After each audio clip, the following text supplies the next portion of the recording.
Alrighty, we're back to the 4320 here. It's not so cold anymore, but I did have to get apart this guy right here.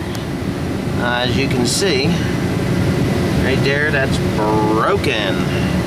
So, I went out to Wanger's again, and I got a brandy spanking new used one. So, anyways, it cost me $9. Not a big deal, probably cost me way more in fuel, but it was a fun trip. So anyways, what I'm going to do is there's an E-clip on there, and all I have to do is get that E-clip off of there. Won't take much, but I'll get that E-clip off of there, and then I'll slide that bad boy on. And then I got to go back to that housing. There's a lot of work that needs to be done in that rock shaft housing, so I'm going to do this up here real quick and then get back to work on that. Alright, that was easy. It's all back on. You see now it doesn't tilt side to side like it was before. And everything's pretty good there. I don't see that there's a problem. Yeah, so all that is a washer and an E-clip, and it's back together. Now, what I have to do is pretty simple. It's tackle this miserable thing. Now, I got the heat on. It's not cold out here, but that's cold steel, and I'd like it to be a little bit warmer to work with. So anyway, I have to flip it up onto a block of wood so it's in a manageable position. And I have to remove this housing. This is the, yeah, it's a valve body. Yeah, valve control, height, lift control, all that other stuff that's in there.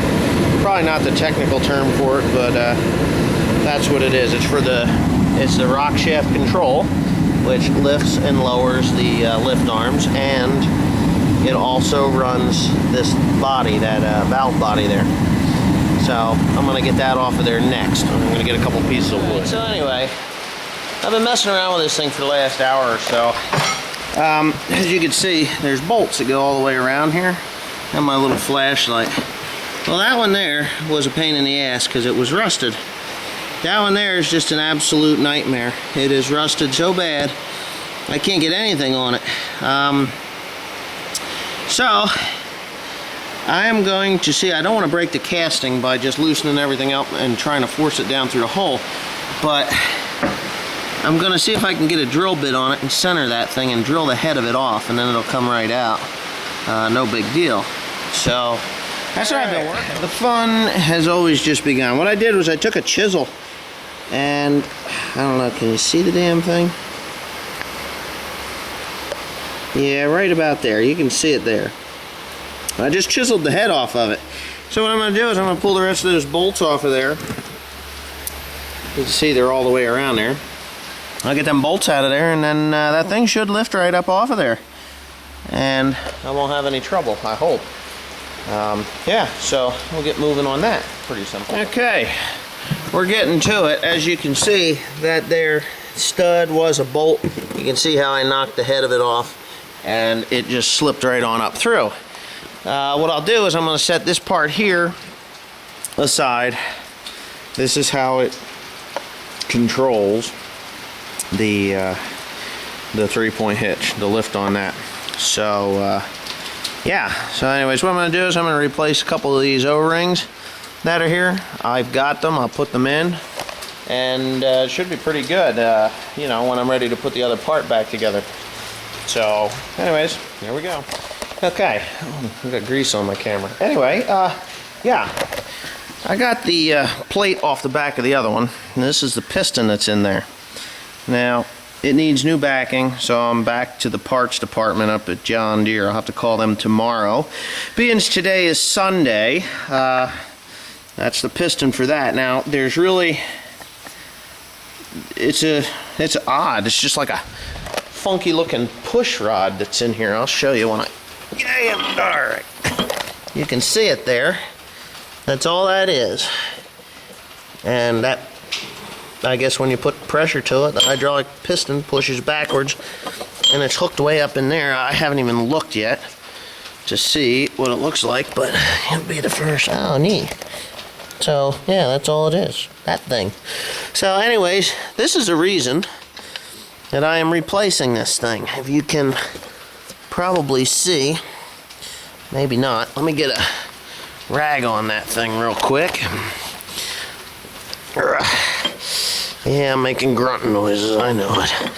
Okay, now I'm cleaning that up with a rag really good. And I got my flashlight. You see that hairline fracture there? Maybe you can't. I'm going to see if I can. Well, anyway. There, you can see it in the taper. Dead screen. And it goes to the... Oh yeah, you can see that pretty good. There, you can see it. That's the crack. Now, why it cracked like that, I have no idea. But it cracked right through. Right? Boom, through. And it's even cracked on the other side of that... On the other side of that nut now. Or on the other side of that hole. Bolt hole. So... Yeah, I have no idea why it did that. It's not like I messed with it and bottomed out the bolt, because if you bottom out a bolt in cast iron, generally it'll just strip the threads out of it or bust a piece of the cast out. But I never did that. It just happened to do that on its own. So anyways, that's the reason why I'm replacing this gizmo here. But right now I gotta flip her over and start taking the rock shaft itself out. I'm hoping that it goes pretty easy, because, God, I don't need more complications. And this thing is really not easy to deal with. It's heavy. It's like a chunk of lead, for God's sake. It's got to be 300 pounds. I mean, it's just enormously heavy. So, anyway, yeah. I've been here for several hours just getting little bits and pieces off of here, getting to the root of the problem. And then, of course, I'm going to start heading into that one. That's the new one. And there are no fractures, cracks, or breaks in that one. So it should all be pretty easy now. Once you pull this bolt here out of that cam here. Oh, there's shims and stuff in there, so we gotta be careful they go back the way they came out. Yeah. So once you pull that bolt out of that cam, then you can just take this shaft, the rock shaft there, and of course this is the rock shaft seal, which is on there. You take a piece of wood, you put it on that side, and you give her a good old smack, and she'll come right the heck out. Now, what happened now is kind of a pain in the ass, but the connecting rod that mounts on there fell inward. So what I'm going to have to do is get my hands on that with the help. Come on, baby. I know you can do it. Let's see if I can get this angle right here. Let's see, what do we got? Yeah, we're looking at the right spot. Yeah, I'm going to use this tool here, stick it up and underneath, and actually raise it up. Okay. Hopefully, oh, ow. Hopefully, it should come out the way I want it to, which is out this hole. I'm hoping. If not, we're going to have a problem.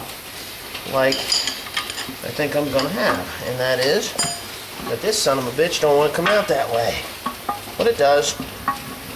Oh, look at that. Okay, pretty simple procedure here. It came right the heck out. Now, I don't see where there was any plastic. You remember all those plastic parts that I took out that were all chewed up?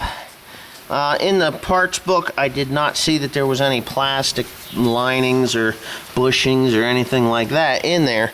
So, I believe that they came from someplace else in the tractor. Now, whether they came from the brake linings themselves when they went bad years ago, or maybe they came out of some other part somewhere else. That's all I can think, is it got dropped in there from somewhere. So anyway, there it is. It's apart. Now I have to start dealing with this thing. So what I'm doing now is I'm just sticking this cam and cam bolt back where it belongs in there, which is generally should be pretty easy. And that's it. Yep, that's good. So what I'll do is I'll tighten that back up again. Now you should be able to get a better idea as how this thing works. With the piston, that just shoves on that thing there. When it's all the way down, that's all the way forward, and it's in the back of that piston there. So when you put hydraulic pressure to it, it forces that piston back, which forces that connecting rod, which isn't connected at this end, back, which lifts up the implement on the 3-point hitch. So yeah, we're all good now. I'm gonna start putting this thing back together again, which it was a lot easier than what I thought. What I'm going to do is I'm going to get it back together as far as I can. I am not going to put that piston or that backing plate on just yet because I have to get new packing and new O-ring for that piston. I probably could use it, but it's just going to leak. I'm going to have blow-by in there, and it's just going to cause a bigger problem than necessary. So what I'll do is I'll order the parts, and when they get here, I'll just, you know, stick them on and then finish getting her back together.